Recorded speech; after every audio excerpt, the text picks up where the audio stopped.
بچھڑا کچھ اس ادا سے کہ رت ہی بدل گئی، ایک شخص سارے شہر کو ویران کر گیا۔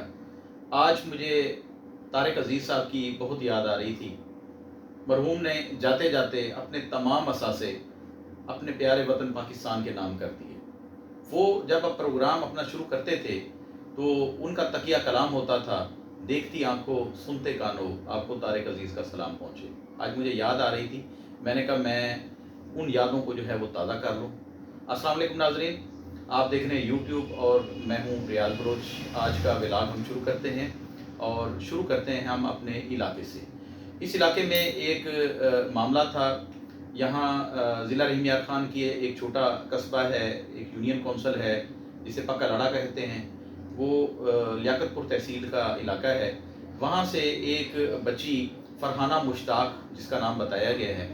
وہ یہاں سے MBBS کرنے کے لیے چائنا گئی۔ مشتاق چانڈیا کی یہ بیٹی ہیں، بڑی ہونہار طالبہ تھی۔ وہ وہاں پر گئی، 2 سال انہوں نے MBBS میں مکمل کیے اور اس کے بعد وہاں ان کی طبیعت خراب ہوئی اور وہ یونیورسٹی کے اندر ہی انتقال کر گئی، اور کافی دنوں سے یہ معاملہ چل رہا تھا اور ان کی میت پاکستان واپس لانے کے لیے کافی مشکلات پیدا ہو رہی تھی۔ اب ہمیں یہ پتہ لگا ہے کہ شاید معاملات حل ہو گئے ہیں، اللہ کرے ایسا ہی ہو، لیکن میں یہاں پر استدعا کروں گا اپنی منسٹری فارن افیئر سے۔ اسحاق ڈار صاحب، اللہ پاک نے آپ کو بہت ڈالر دیے ہیں، اللہ پاک نے آپ کو بہت نام دیا ہے، اس بچی کی واپسی کے لیے آپ فوری اقدامات کریں۔ چائنا ایمبیسی سے رابطہ یقیناً میرے خیال میں حکومت کا ہوا ہوگا، اگر نہیں ہوا تو فوری کر لیں۔ اور اس سلسلے میں ایک اور میں گزارش کرنا چاہتا ہوں، محسن نقوی صاحب ہمارے جو وزیر داخلہ ہیں، وہ صرف وزیر داخلہ ہی نہیں، میں نے ان کو اتنا ایکٹیو دیکھا ہے کہ ان کے نگران وزیر اعلیٰ بننے، پنجاب بننے سے اب تک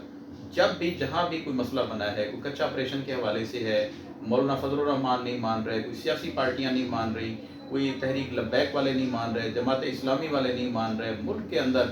جتنی بھی کوئی ایسی چیزیں ہیں جو کسی سے حل نہیں ہو رہی، وہ محسن نقوی صاحب اس کو حل کرتے ہیں۔ اور میں یہ ان سے بھی استدعا کرتا ہوں کہ پکا لڑا کی رہائشی مشتاق احمد چانڈیا کی جو بیٹی چائنا میں MBBS کر رہی تھی، 2 سال مکمل کر لیے تھے، اس کی وہاں ڈیتھ ہو گئی ہے، اس کی ڈیڈ باڈی واپس لانے کے لیے، لواحقین تک پہنچانے کے لیے اپنا اس میں وہ کردار ادا کریں۔ تو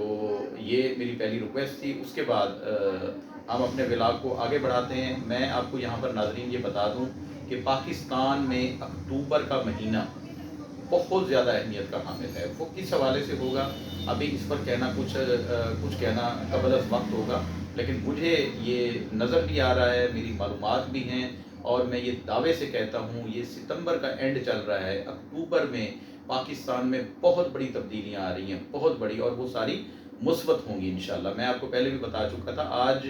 ہمیں اطلاع ملی ہے کہ علی امین گنڈا پور جو وزیر اعلیٰ ہیں خیبر پختونخوا کے، ان کی انسداد دہشت گردی عدالت سے ضمانت قبل از گرفتاری جو ہے وہ خارج ہو گئی ہے اور ان کے وارنٹ گرفتاری جاری ہو گئی۔ اور دوسری طرف آج جو پاکستان تحریک انصاف کا جلسہ ہونے جا رہا ہے لاہور میں، اس میں علی امین گنڈا پوری نے بہت بڑا اعلان کیا تھا کہ میں اتنا بڑا قافلہ بارات کی شکل میں لے کر یہاں پر آؤں گا، جس کو کل میں نے کہا تھا، میں نے اپنے کل کے ولاگ میں کہا تھا کہ وزیر اعلیٰ کو اس قسم کی گفتگو جو ہے وہ زیب نہیں دیتی، وہ آئیں تشریف لائیں، لیکن اب ان کا آنا اور کھڑے ہونا، یا سب سے پہلے وہ جا کے عدالت میں اپنے وارنٹ گرفتاری جو ہے وہ کینسل کرائیں، اس کے بعد جو ہے وہ جلسے میں شرکت کر سکیں گے۔ ادروائز خرابی ہوگی اور شدید خرابی ہوگی، یہ میری معلومات نہیں ہے، یہ نظر آ رہا ہے، جیسے 14ویں کا چاند نظر آتا ہے اسی طرح نظر آ رہا ہے۔ آپ کو پتہ ہے ناظرین کہ اسلام آباد کے جلسے میں جو زبان استعمال ہوئی اور جس طریقے سے جو ہے اس میں شرائط کی خلاف ورزی کی گئی، آج بھی جو جلسہ پاکستان تحریک انصاف کا ہونے جا رہا ہے اس میں بھی یہ متوقع ہے، بلکہ ہوگا، آپ دیکھ لیجئے گا کہ یہاں پر بھی اس قسم کے معاملات ہوں گے، اور اس کے بعد وہی پکڑ دھکڑ، وہی ساری مشینری جو ہے وہ چلے گی اور پاکستان کی ترقی رکے گی۔ تو میری گزارش یہ ہے، چونکہ یہ میرا ولاگ جو ہے پہلے وائرل ہوگا جلسے سے، تو میں جلسہ کے منتظمین اور جو وہاں پہ تقریر کرنے والے ہیں اور جس چیز کی جو ڈیوٹی ہے ان سے گزارش کریں گے اپنی عوام کی طرف سے، اپنی طرف سے، کہ مہربانی کریں، آپ اپنا جلسہ کریں، ہم بھی آپ کے ساتھ ہیں، ہم بھی آپ کی جماعت کے ساتھ ہیں، ہم بھی آپ کے سپورٹر ہیں، لیکن اس حد تک جب تک آپ ایک بہترین پیغام دیں، قوم کو اچھے راستے پہ ڈالیں، ترقی کے راستے پہ ڈالیں، قوم کو بغاوت کے لیے نہ اکسائیں، قوم کو غلط معلومات نہ دیں، تو اس حوالے سے یہ پیغام دینا ضروری تھا۔ آج پاکستان تحریک انصاف کا ظاہری بات ہے لاہور میں جلسہ ہو رہا ہے پنجاب میں، اور پنجاب میں تو تحریک انصاف کی تعداد بھی بہت ہے اور بہت بڑا جلسہ ہوگا، اس سے تو انکار نہیں کیا جا سکتا، لیکن اس جلسے میں مثبت باتیں اور مثبت گفتگو ہونی چاہیے۔ یہ اپنے قائد کی رہائی کے لیے بے شک مطالبہ کریں، اور مطالبہ بھی فورمز پہ ہوتا ہے، یہ جلسوں پہ اور سڑکوں پہ نہیں ہوتے فیصلے، یہ فورم جو ہوتے ہیں عدالتوں میں ہوتے ہیں، وہاں پر بھی انہوں نے اپلائی کر رکھا ہے، اللہ اس کے اچھے نتائج لائے گا۔ اس کے بعد ہمیں یہ تازہ ترین ایک خبر ملی ہے کہ بنگلہ دیش میں آج اتنے عرصے کے بعد مارشل لا نافذ کر دیا گیا ہے۔ وہاں پر حالات آپ کو پتہ ہے کہ اسی طرح کے تھے، اللہ نہ کرے پاکستان میں اس قسم کی کبھی کوئی جو ہے ضرورت پڑے، لیکن پاکستان کی جو سیاسی جماعتیں ہیں وہ تقریباً معاملات جو ہے اسی طرف لے کے جا رہی ہیں، عوام کی طرف سے کوئی ایسا مسئلہ نہیں ہے، چند لوگ ہیں مٹھی بھر عناصر ہیں، وہ ہمیشہ کوئی نہ کوئی ایسی بات، کوئی نہ کوئی ایسی ایکٹیویٹیز اپنی کرتے رہتے ہیں جس کی وجہ سے خطرہ رہتا ہے کہ پاکستان کے حالات بھی بنگلہ دیش جیسے نہ ہو جائیں۔ دیکھیں بنگلہ دیش میں ہم سے بعد میں جو ہے وہ آزادی حاصل کی اور ترقی کہاں پہ وہ چلا گیا تھا، لیکن یکدم اسے بریک لگی اور اب اس کی معاشی حالت بھی ذرا تھوڑی سی خراب ہوتی نظر آ رہی ہے، وہاں پہ سیاسی استحکام بھی نہیں، اور آج ماشاءاللہ جو ہے وہ لگ گیا ہے۔ ایک خبر ہمارے پاس اور ہے، وہ ہم آپ کو بتاتے ہیں کہ وزیر اعظم نے وفاقی کابینہ کے ساتھ جو ہے سپریم کورٹ کا جو پریکٹس اینڈ پروسیجر آرڈیننس جو ہے وہ منظور کر لیا ہے، ترمیمی جو ہے، اور اس سے معطل کرانے کے لیے بھی عدالت سے باقاعدہ رجوع بھی ہو گیا ہے۔ اب اس کا کیا فیصلہ ہوتا ہے یہ بعد میں اس کا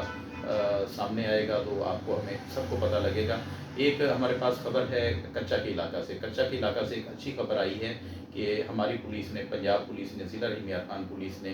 گزشتہ روز ایک معشوق علی نامی شخص کو کچا کے ڈاکوؤں نے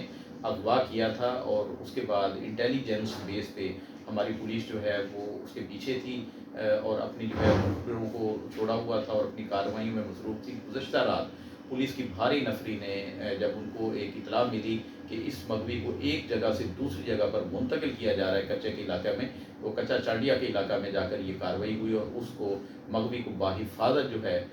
بازیاب کرا لیا گیا، تاہم وہاں پر دو طرفہ فائرنگ کی اطلاعات ہیں اور ڈاکو جو ہے مغوی کو چھوڑ کر وہاں سے فرار ہو گئے۔ وہ ڈاکو جو چیلنج کرتے رہتے تھے پنجاب پولیس کو، ہماری حکومت کو، سب کو، اور انہوں نے وزیر داخلہ صاحب کو چیلنج کیا تھا کہ آئیں، اور بڑے بڑے ہتھیار دکھاتے تھے، اتنے بزدل تم نکلے ہو، کہاں ہو یار شہد لوٹ، تم تو بڑی آ کے اس پہ یوٹیوب پہ ہم نے یہ کیا، ہم نے وہ کیا، اور پھر قرآن و حدیث بھی سناتے ہو، سب کچھ کرتے ہو، اغوا برائے تاوان اور سارا سسٹم کرتے ہو، اور یہ معشوق علی بیچارے کی کیا، اس کی کیا غلطی تھی، اس کا کیا قصور ہے؟ یہ ایک مل ملازم ہے، غریب آدمی ہے، وہ بیچارہ آ رہا تھا مل سے واپس اور اسے تم نے اغوا کر لیا، اور یہ ہمارے بہادر پولیس اہلکاروں نے یہ کارروائی کی ہے اور رات اسے رہا کر لیا ہے۔ اسی کچے سے ہمیں ایک اور خبر موصول ہوئی ہے، کل کچے کے جو ڈاکو ہیں، جو سندھ کے ہیں، جو پنجاب کے ہیں، انہوں نے بیٹھ کر ایک جگہ پر ایکا کیا ہے، اس ویڈیو میں آپ دیکھ لیں، وہ قرآن پاک پر باقاعدہ حلف دے رہے ہیں کہ ہم مل کر لڑیں گے، سیکورٹی فورسز سے مل کر لڑیں گے، پولیس سے مل کر لڑیں گے، لوگوں سے مل کر لڑیں گے، اور ہم نے اکٹھے کرنا ہے۔ کیا بات ہے جی، حلف آپ نے کیا اٹھایا ڈاکو صاحبان، یہ آپ کا ضمیر، ہم تو یہ سمجھتے تھے کہ شاید آپ ضمیر والے ڈاکو ہوں گے۔ مجھے محمد خان ڈاکو جو ہے وہ یاد آ رہا تھا، جو امیروں کو لوٹ کر غریبوں کی مدد کرتا تھا، اور تم تو یہ قرآن پاک کی راہ ہدایت کی کتاب ہے، اسے آپ پڑھیں، اس کا ترجمہ پڑھیں، اور یہ کس لیے اتاری گئی، ہماری ہدایت کے لیے، اور آپ اس قرآن پاک پہ یہ حلف دے رہے ہو، شرم کا مقام ہے، ڈوب کے مر جاؤ یار کہ یہ تم یہ کر رہے ہو، یہ انسانیت ہے تم میں، انسانیت تو تم میں ویسے ہی ختم ہو چکی ہے، اور شاہد لنڈ تم کہاں ہو، تم ویسے تو قرآن پاک پڑھ کے جو ہے ہمیں عوام کو سناتے ہو، اور ہم یہ دیکھتے ہیں اور ہم خوش بھی بڑے ہو رہے تھے یار شاہد لنڈ ان میں سے ایک اچھا ڈاکو ہے، لیکن اچھا ہے، تو شاہد لنڈ تم کیوں یار اس جگہ پہ جا کے ان ڈاکوؤں کو ترغیب کیوں نہیں دیتے، ان کو تبلیغ اپنی کیوں نہیں کرتے، ان کو قرآن پاک کا ترجمہ کیوں نہیں سناتے کہ تم نے یہ جو عمل کیا ہے، قرآن پاک پہ ہاتھ رکھا ہے، یہ عمل درست نہیں ہے، اس طرح جو ہے وہ نہیں ہونا چاہیے تھا۔ یہ معاملات چل رہے ہیں، میں پہلے ہی آپ کو بتا چکا ہوں کہ اکتوبر جو ہے پاکستان کے لیے بہت اہم ہے۔ یہ پہلے میں کئی دفعہ مجھے رپورٹیں بھی لگتی ہیں، میرے لیے کافی سارے مسائل بھی میرے چینل کے لیے آتے ہیں، جو یوٹیوبر ہیں، جو صحافی نہیں ہیں، صافی ہیں، صاف کرنے والے، یہ کپڑا نہیں ہوتا جس سے میزیں شیزیں یہ وہ فرنیچر فرش صاف کیے جاتے ہیں، یہ صافی ہیں، یہ ڈالر کمانے کے لیے اپنے روز نوے نوے جو ہے وہ چھوڑ دیں گے، خان آ رہا ہے، خان جا رہا ہے، خان بیٹھ رہا ہے، خان اٹھ رہا ہے، خان نے یہ کر دیا، وہ کر دیا، فلاں کر دیا۔ ملک کی ترقی کی بات کرو یار، ملک میں ادارے ہیں ان کی بات کرو۔ اپنے اداروں کو بدنام کرتے ہو اور اس کے علاوہ عوام کو گمراہ کرتے ہو صرف اپنے ڈالر اکٹھے کرنے کے لیے، فنڈنگ کے لیے۔ مجھ سے پوچھیں، میں تو کچھ اس سے نہیں لے رہا، نہ کوئی فنڈنگ کر رہا ہوں، نہ کچھ کر رہا ہوں۔ میں اپنے علاقے کی فلاح کے لیے، ترقی کے لیے، مسائل کے حل کے لیے، نشاندہی کے لیے یہ میں پروگرام کرتا ہوں، بتاتا ہوں، اور کوئی خوف خطر نہیں ہے، نہ کچے کے ڈاکوؤں سے، نہ پکے کے ڈاکوؤں سے، نہ ان یوٹیوبر سے جو صرف ڈالر کے لیے، کمائی کے لیے، اپنے پیٹ بھرنے کے لیے، اپنی جو ہے عیش و عشرت کے لیے جو ہے عوام کو گمراہ کر رہے ہیں، اور لاکھوں لوگ ان کو دیکھ کر جو ہے واہ واہ بھی کرتے ہیں، اور اس کے بعد قوم پتہ نہیں کس طرف جا رہی ہے۔ یہ سارے معاملات ہیں۔ اس کے علاوہ ہم نے کل ایک ولاگ میں آپ کو بتایا تھا ناظرین کو، ہمارے حلقے کی ایم پی اے 260 سائمہ کمل صاحبہ، ان کے حوالے سے ہمارے پاس جو اطلاعات آئی تھی کہ انہوں نے پاکستان چھوڑنے کا فیصلہ کیا ہے اپنی فیملی سمیت، اور انہوں نے برطانیہ اور کینیڈا کی ایمبیسی کو جو ہے درخواست دی ہے کہ انہیں سیاسی پناہ دی جائے۔ اس حوالے سے ہمارا ولاگ چونکہ بن چکا تھا، ہمارا ان سے رابطہ نہ ہو سکا، تو اس کے بعد ہم نے ان کی ایک ویڈیو دیکھی۔ ہم کوشش کریں گے وہ ویڈیو آپ کو دکھائیں، نہ دکھا سکے تو ہم آپ کو بتا رہے ہیں کہ انہوں نے ایک ویڈیو سوشل میڈیا پر اپلوڈ کی۔ انہوں نے کہا جی میں نے کسی جگہ پہ کوئی سیاسی پناہ کے لیے کوئی درخواست نہیں دی، تاہم میں اسمبلی کے فلور پر اور جو تنظیمیں ہیں ہیومن رائٹس کی، ان کے حوالے سے میں اپنا مقدمہ جو ہے وہ پیش کر رہی ہوں، اور وہ دائر